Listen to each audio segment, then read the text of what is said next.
धारक पुरुषोत्तम परम पिता परमात्मा भगवान महावीर स्वामी के चरणों में हृदय के असीम भावों में जो भाव विनय के शिखर पर अर्पित करती हूँ, समर्पित करती हूँ। पूज्य गुरुदेव गणेश बाबा जी के चरणों में वंदन नमन। आयमिलता पराधिका दादी गुनी जी के चरणों में वंदन नमन। गुरुवर्य तुल्य पूज्य निधि ज्योति जी महाराज साहब एवं आराध्य गुरनी डॉक्टर मुक्ता जी महाराज साहब समस्त गुरुवर्या के चरणों में वंदन नमन। माता पिता तुल्य आप सभी श्रावक श्राविका जन को मेरा नमन, मेरा प्रणाम।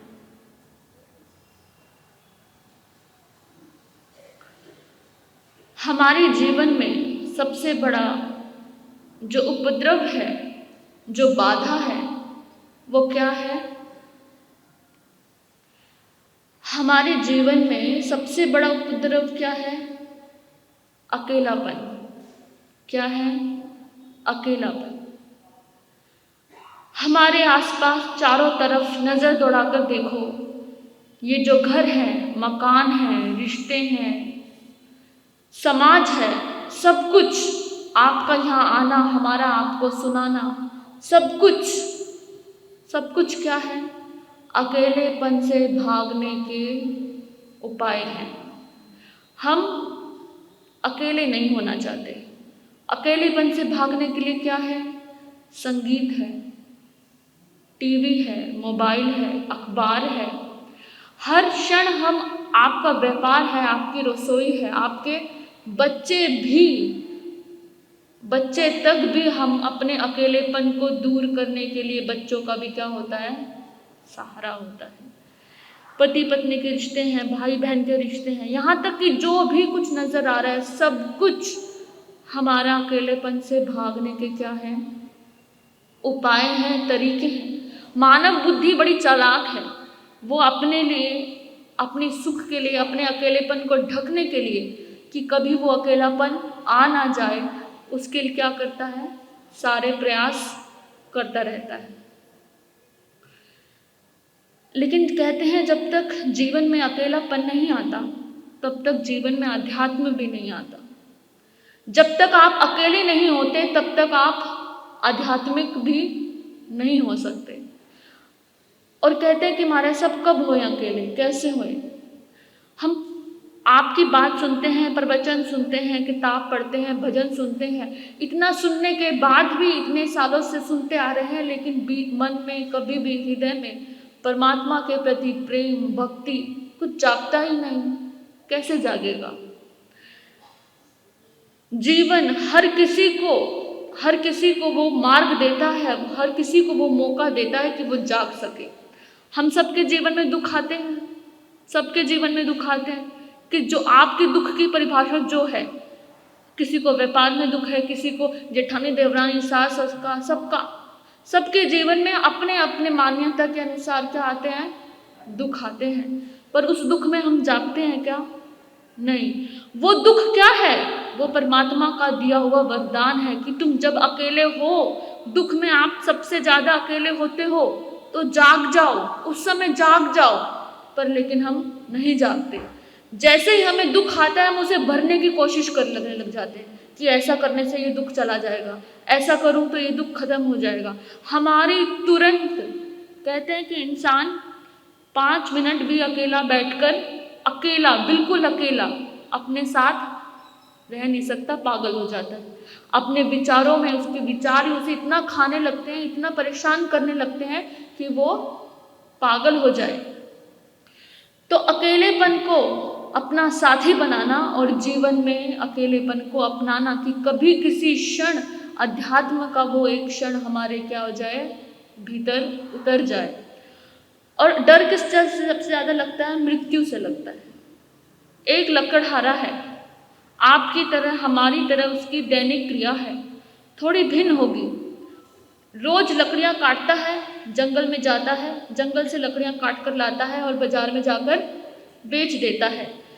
दिन भर में गुजारे लायक पैसे वो जुटा पाता है, और दोबारा फिर सुबह होती है, जंगल जाता है, लकड़ियाँ काटता है, दुकान में बेचता है, फिर 2 पल की रोटी खा पाए, 2 समय की रोटी खा पाए, इतना कमा पाता है। अपनी रोज की जिंदगी से बोर हो गया, अकेला हो गया। जैसे ही अकेला हुआ, मन में आया है ये मौत भी कैसी है, मुझे नहीं उठाती, अच्छे खासे हट्ठे कट्टे जवानों को उठा लेती है, मैं बूढ़ा भी हो गया, पूरी जिंदगी मेरी लकड़ियां काटते काटते बीत गई और ये मौत भी है कि आती नहीं। इतना उसका कहना था कि मौत उसके सामने आकर खड़ी हो गई। उसने कहा तूने मुझे याद किया, तू मुझे अभी अभी याद कर रहा था, चल। उसके तो हाथ पैर कांप गए, हाथ पैर कांप गए, धरती जमीन खिसक गई। कहता नहीं नहीं, कहते तूने याद तो किया था ना? क्या हाँ, मैंने तुझे याद किया था। कह रहे किस लिए किया था? कह रहे जो लकड़ी का गठरा पड़ा है ना, सर पे धरवा दे, ये जो लकड़ी का गट्ठर है ये सर पर रखवा दे, इसलिए मैंने तुझे याद किया है। मतलब हम लोग भी ऐसे हैं, अपने थोड़े से दुख आते हैं, थोड़ा सा अकेलापन आता तो क्या कहते हैं, भगवान मुझे उठा ले, भगवान मुझे उठा ले, इससे अच्छा तो मुझे उठा ले। और लेकिन जब जैसे ही उठाने वाला कोई आता है तब वैसे ही घबरा जाते हैं और बहाने बना लेते हैं। तो भगवान कहते हैं उस अकेलेपन को भरने का सबसे अच्छा मार्ग है अध्यात्म, उत्तम से उत्तम मार्ग है अध्यात्म। और हमारा विषय भी चल रहा था नवधा भक्ति का। नवधा भक्ति में हमने नमस्कार भक्ति को जाना था, स्मरण भक्ति को जाना था। तो ऐसे ही किसी ने भक्ति की बात सुनकर गुरुदेव से पूछा कि हे गुरुदेव, भक्ति करने का सबसे उपयुक्त समय कौन सा है? वो कौन सा समय है जब भक्ति की जाए? भक्ति का कोई समय होता है क्या? अपने बच्चे की याद आने के लिए कोई समय होता है क्या? आपका बच्चा स्कूल गया, आज टिफिन बॉक्स घर में भूल गया, या उसका कोई मेन प्रोजेक्ट था वो घर पे भूल गया, तो आपको उसके लिए समय निकालना पड़ेगा कि नहीं 8 बज जाऊँ तब मैं उसको याद करूँगा? नहीं ना, अपने आप ही स्वर नहीं होता। तो गुरुदेव ने बोला लेकिन अगर तुझे फिर भी, उसने कहा हट करके, नहीं नहीं फिर भी आप बता दो कि भक्ति का कौन सा समय है। तो गुरुदेव ने बोला मृत्यु से 1 दिन पहले। कह रहे आप तो इतने ज्ञानी हैं तो ये भी बता दो कि मृत्यु का दिन कौन सा है? कह रहे मृत्यु का कोई दिन नहीं, वो कभी भी आ सकती है, कभी भी किसी भी क्षण किसी की भी मृत्यु आ सकती है। पहले तो होता था कि 100 साल होके मरेंगे, आजकल तो ऐसा भी कुछ नहीं है। जवानी, बुढ़ापा, बचपन, किसी भी उम्र में कोई भी इंसान चल पड़ता है। तो बोले मृत्यु से 1 दिन पहले, और मृत्यु का कोई पता नहीं। इसका मतलब क्या हुआ? हर दिन हर क्षण जब भी आपको परमात्मा की याद आए तो भक्ति में हो जाओ। मृत्यु से 1 दिन का पहले मतलब होते रहो, क्योंकि मृत्यु का किसी को पता नहीं, मृत्यु का किसी को पता नहीं, लेकिन मृत्यु सदा याद रखनी चाहिए राजा भरत की तरह कि मृत्यु एक दिन आएगी। जैसे जन्म आया वैसे मृत्यु भी आएगी ही। उड़ जाएगा, उड़ जाएगा, उड़ जाएगा हंस अकेला, जग दर्शन का मेला। कबीर क्या कहते हैं? उड़ जाएगा हंस अकेला, जग दर्शन का मेला। मेले के जैसे मेले में जाते हैं ना, सब अच्छा अच्छा लगता है, ये भी कितना सुंदर, ये भी कितना सुंदर, ये भी क्या है?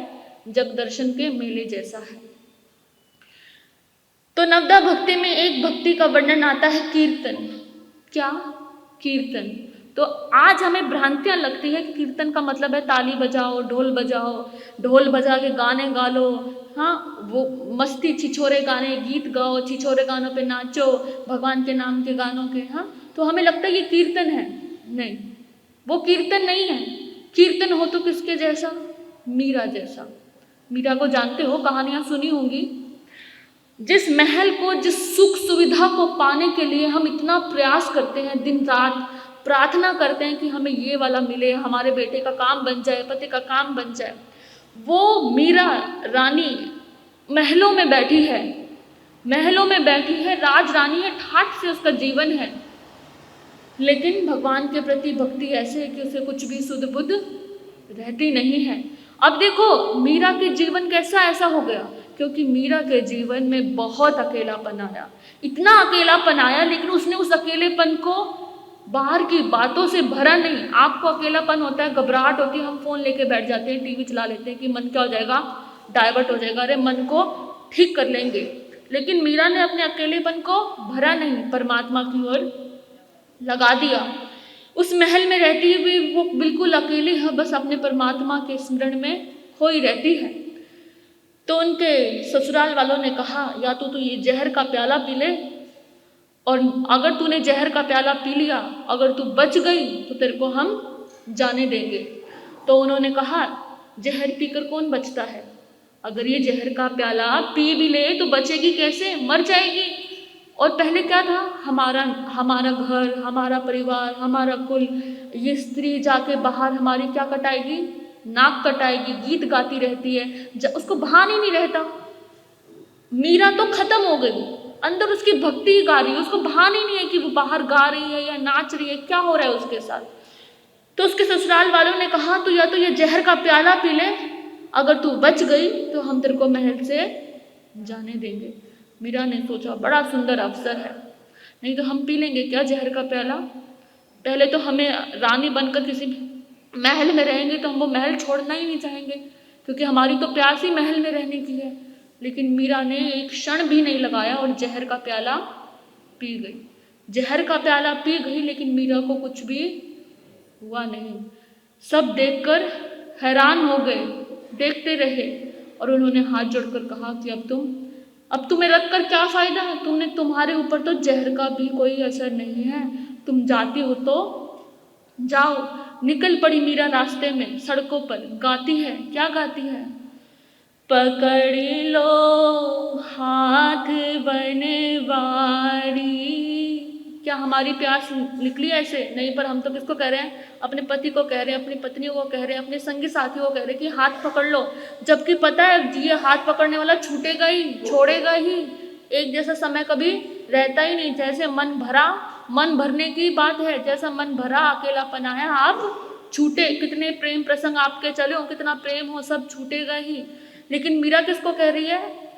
पकड़ लो हाथ बनवारी, नहीं तो छूट जाएंगे। पकड़ लो, बोलिए, बनवारी, नहीं तो छूट जाएंगे।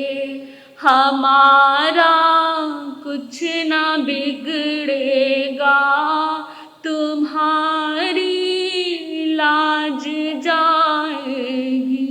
कह रहे मेरा कुछ नहीं बिगड़ेगा, लाज किसकी जाएगी? कि कृष्ण की भक्त होकर कृष्ण ने ध्यान नहीं दिया, या महावीर की भक्त होकर महावीर ने ध्यान नहीं दिया। लांछन किस पर जाएगा? भगवान पर जाएगा। इसलिए क्या करो, मेरा हाथ तुम पकड़ लो। ऐसे ही हमारे गौतम स्वामी के बारे में तो आप सबको पता ही है।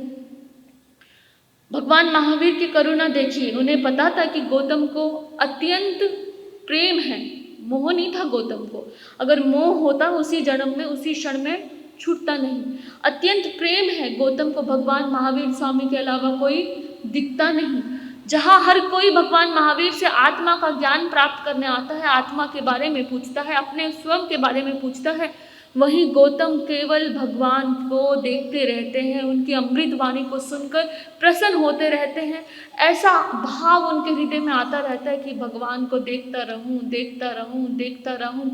इनके बारे में सुनता रहूं। जैसे ही कोई पूछता है भगवान महावीर कौन है, तो वो खिलखिलाकर बोल पड़ते हैं। अगर आपसे पूछ लें भगवान महावीर कौन है, 4 रटे रटाए शब्दों के अलावे हमें कुछ नहीं पता होगा। 24वें तीर्थंकर हैं, जैन धर्म के हैं, उन्होंने दीक्षा ली, बस।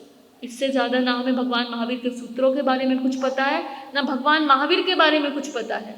और कितना समय हमें जैन बने हुए हो गया। गौतम स्वामी कौन थे? ब्राह्मण थे। ब्राह्मण होकर उन्हें किससे प्रेम हुआ? भगवान महावीर से हुआ। भगवान महावीर को पता है कि गौतम की प्रीति बहुत ज़्यादा है, बहुत अधिक है, तो गौतम को कहाँ भेज दिया? जब भगवान का निर्वाण होने वाला था तो गौतम को दूर भेज दिया। और जब गौतम देश न देकर वापस आ रहे हैं तो देख रहे हैं आसमान में ये विमान किसकर जा रहे हैं, किसका निर्वाण हो गया। उनके पास ज्ञान तो था, अपने ज्ञान से देखा तो क्या हुआ, भगवान उनको छोड़कर चले गए। गौतम तो विरह से पागल हो उठे। रोने लगे। जैसे एक नन्हा बालक रोता है जब उसकी कोई फेवरेट गुड़िया टूट जाती है या उसका कुछ मनपसंद खिलौना खो जाता है, आपको पता है बालक कैसे रोता है। ऐसे ही बालक की तरह गौतम रो रहे हैं, हे प्रभु तुम मुझे छोड़कर चले गए, तुमने मेरे साथ दगा की, तुमने मुझे जानबूझकर यहाँ भेजा, मैं तुम्हारे अंतिम क्षण, आप देखो आपको कोई चीज़ इतनी मनपसंद हो, कोई व्यक्ति इतना प्रिय हो और उसके अंतिम क्षणों में आप उसके पास ना हो। आप सबका कोई ना कोई प्रिय होगा और उसके अंतिम क्षण में जब वो शरीर छोड़ने वाला है, उस क्षण में आप उसके पास ना हो तो हृदय पर क्या बीतती होगी। वही भाव गौतम के हृदय में है। उसके सबसे प्रिय एक ही महावीर भगवान, और उसको उनको छोड़कर चले गए, वो अंतिम क्षणों में उनके पास नहीं। तो गौतम बालक की तरह रो रहे हैं, रोते जा रहे हैं कि तुम कैसे मुझे छोड़कर चले गए, मुझे अंतिम क्षणों में खुद को देखने को दिया होता, मैं कम से कम इन आँखों से तुम्हें देख तो लेता प्रभु, तुमने ये मेरे साथ क्यों किया, ऐसा क्यों किया। रोते जा रहे हैं, रोते जा रहे हैं, और रोते रोते फिर क्या हुआ, अंदर में भाव जागा। देखो भक्ति के बिना ज्ञान भी नहीं हुआ उन्हें, प्रेम के बिना, जब तक भीतर में प्रेम नहीं है तब तक उन्हें केवल ज्ञान भी नहीं हुआ। फिर भगवान को याद करते करते कथा कहती है कि उन्हें क्या हो गया, केवल ज्ञान हो गया, सिद्ध हो गए, वो भगवान हो गए। ऐसे ही एक छोटी सी कहानी आती है। धन्ना नाम का एक जाट था, धन्ना नाम का एक जाट था, बड़ा गरीब था। उसके पिता की थोड़ी सी ही भूमि उसके पास थी, बहुत ज़्यादा जायदाद जगीर उसके पास थी नहीं, छोटा सा ही खेत था। पर उसकी एक आदत थी, तो उनको वो कभी भी खाली पेट भेजता नहीं था। कोई साधु के रूप में आए या भिखारी के रूप में आए, आपके घर में हम गोचरी लेने आते हैं, गोचरी लेने आते हैं, आपको पहचान है हमारी कि हम आपकी संप्रदाय के क्या हैं, साधु संत है, क्योंकि हमने सफ़ेद कपड़े पहने हैं, क्योंकि हमने मुपट्टी लगाई है, ओगा लिया है, हाथ में पात्रा है, इसलिए आपके भाव उमड़ उमड़ कर हमको गोचरी बहराने की होती है। लेकिन अगर किसी और धर्म का, किसी और संप्रदाय का कोई और वेशधारी साधु आपके द्वार पे आए या कोई भूखा भिखारी आए तो क्या ऐसे भाव आते हैं? नहीं, क्योंकि हमारे मन में क्या है, भेद है। हमारे मन में जैन हिंदू का भेद है और इसी भेद से हमने साधु संतों को भी बांट दिया। फिर तो नमो लोई सब साहुनम कहने का, तो नमो जैन साहुनम कह दो ना, नमो जैन साहुनम, लोई सब साहुनम कहने का क्या फायदा। तो ये भेद अपने अंदर से मिटने चाहिए। तो धन्ना जाट के पास कोई भी आता वो उसको भोजन कराता, भोजन कराए बिना जो भी उसके पास होता, घर उसका बड़ा गरीब सा था, कोई फसल खेती भी होती नहीं थी, दिन भर भगवान के कीर्तन में ही लगा रहता था। ऐसा था कि संसार में रह के भी, आता है ना गृहस्थ लिंग सिद्धा, संसार में होकर भी, गृहस्थ में होकर भी उसका जीवन साधुओं से भी क्या था, ऊपर था, परे था। तो उसकी पत्नी बड़ी झगड़ालू टाइप की थी, झगड़ालू कह लो या फिर ये कह लो कि उस संसार में ही उसका मन था, अपने पति की बात उसको ज़्यादा जचती नहीं थी। उसको लगता था विवाह हुआ है तो गृहस्थ अच्छे से चलना चाहिए, अगर तुम्हें संन्यास लेना है तो संन्यास ले लेते, अब शादी हुई है तो गृहस्थ अच्छे से निभना चाहिए। तो उनके खेत में कोई फसल लगाने के लिए भी कोई बीज भी उनके पास था नहीं। तो उसकी पत्नी ने क्या कहा कि क्या खाएंगे पूरे साल, एक छोटा सा खेत का टुकड़ा है, हमारी इतनी गरीबी है कि इस गरीबी के कारण ये टुकड़ा भी बिक जाएगा। तो धन्ना ने कहा कि अभी तो कुछ है नहीं बोने के लिए और मेरे पास धन भी नहीं है कि मैं कुछ बो सकूं।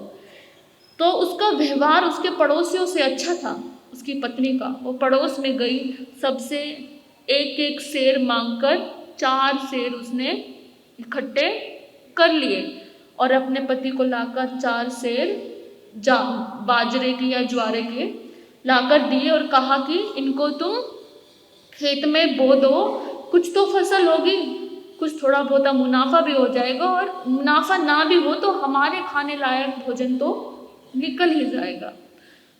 तो कहा ठीक है भाग्यवान, जैसा तुम कहती हो बो आता हूँ। जैसे ही बोने चला, परीक्षा हेतु भगवान आ गए। पर हमें तो पहचान ही नहीं होती, कितनी बार हमारे सामने भी कोई ना कोई देवादिदेव आए होंगे, लेकिन पहचान नहीं कैसे। पर अगर हमें पहले कोई कह दे कि आज तेरे पास भगवान आने वाले हैं, परीक्षा लेने, तो हम पहले से तैयार हो जाएंगे। लेकिन वो तो रोज का ही कार्यक्रम है उसका तो भाव ही ऐसा है कि मैं किसी को भी भूखा जाने ना दूं। तो 4 संत के रूप में ईश्वर आ गए। तो उन्होंने कहा अलख निरंजन, उन्होंने कहा प्रणाम गुरुजी। कहते क्या है तेरे पास, क्या भिक्षा देगा? इधर उधर देखा, कुछ नहीं था। कह रहे ये 4 सेर बाजरा ही है मेरे पास। तो कहते दे दे। उसको अपनी पत्नी का ख्याल तक भी नहीं आया कि पत्नी गुस्सा होगी, कहाँ से लाई, मांग के क्या किया। अपना जो गमछा रखा हुआ था कंधे पर, उस गमछे को बिछाया और उस बाजरे को 4 हिस्सों में बांट दिया। 4 हिस्सों में बांट दिया और चारों को एक एक हिस्सा दे दिया। अब देखा कि दूर से पत्नी देख रही है। पत्नी देख रही है तो इतनी बहुत दूर था, बस इतना दिखाई दे रहा था कि पति किसी के पास बैठा है, क्या दिया दिखा नहीं। तो उन्होंने कहा अरे पत्नी तो दूर से देख रही है, अगर मैंने उसको बता दिया कि मैंने साधुओं को दे दिया तो बहुत कलेश होगा, उसके मन को भी पीड़ा होगी, बेचारी अपना मान सम्मान गवा कर मांग कर लाई। तो उन्होंने क्या करा, पत्थर उठाए और पत्थरों को ऐसे अभिनय किया कि उसने खेत में डाल दिए। पत्थरों को उठाकर खेत में डालने का नाटक शुरू किया ताकि दूर से देखने वाले को क्या लगे कि बाजरा बोया जा रहा है। आ गए, उसकी पत्नी ने कहा बो दिया बाजरा? कहते हाँ। कहते वो 4 मोढे कौन थे? मतलब पंजाब की साइड में साधु क्या बोलते हैं, मोढे भी कहते। कहते वो 4 मोढे कौन थे? कहते वो तो ऐसे ही थे। कहते कुछ दिया तो नहीं? मौन रह गए, असत्य भाषण वो करते नहीं थे, मौन रह गए। पत्नी ने देखा कि मैंने भी देखा है डालते हुए। तो बहुत दिन हो गए, सबकी फसलें लग गई, लेकिन उनकी फसलें लगी नहीं। कहाँ से लगे? तो कह रहे कहाँ है, अभी तक फसल नहीं लगी, सबकी उग गई, खेत भराए, हमारे खेत कहाँ है? तो धन्ना ने भगवान को याद किया कि है हरि मेरी लाज अब तेरे हाथ में ही है। तो रात बीती, जब अगली सुबह हुई तो पत्नी और पति दोनों जाकर खेत में जाकर देखते हैं कि बड़ी बड़ी फसल लहरा रही है, पर फसल पे क्या लग रहा है? कमंडल। फसल पर बाजरा नहीं लगा, फसल पर क्या लग गया? कमंडल। तो पत्नी ने देखा कि अरे ये कैसी फसल अनोखी, इस पे तो कमंडल लग गए, साधुओं के कमंडल जो भिक्षा पात्र होता है वो लग गया, इसका हम क्या करेंगे? पत्नी को इतना तेज गुस्सा आया, एक कमंडल लिया और अपने पति के सिर पे मारा। जैसे ही सिर पर मारा तो उससे एक कमंडल से 4 सेर बाजरा निकला और इतने कमंडल लगे हुए थे, सब में 4 सेर क्या लगा? बाजरा निकला। कहते हैं कि धन्ना जाट के घर इतना बाजरा हुआ कि उसने पड़ोसियों का घर भी भर दिया, अपना भी घर भर दिया, तब भी उसके घर में रखने को स्थान नहीं मिला। इसके ऊपर ही 2 लाइनें आती है। झूठ कपट निंदा को त्यागो, हर प्राणी से प्यार करो। क्या? झूठ कपट निंदा को त्यागो, हर प्राणी से प्यार करो। घर पर आए अतिथि मुनि तो यथाशक्ति सत्कार करो। क्यों? पता नहीं किस रूप में आकर, पता नहीं किस रूप में आकर नारायण मिल जाएगा। निर्मल मन के दर्पण में वह राम के दर्शन पाएगा। पता नहीं किस रूप में आकर नारायण मिल जाएगा। निर्मल मन के दर्पण में वह राम के दर्शन पाएगा, प्रभु के दर्शन पाएगा। इसी के साथ में अपने वक्तव्य को विराम। ओम शांति।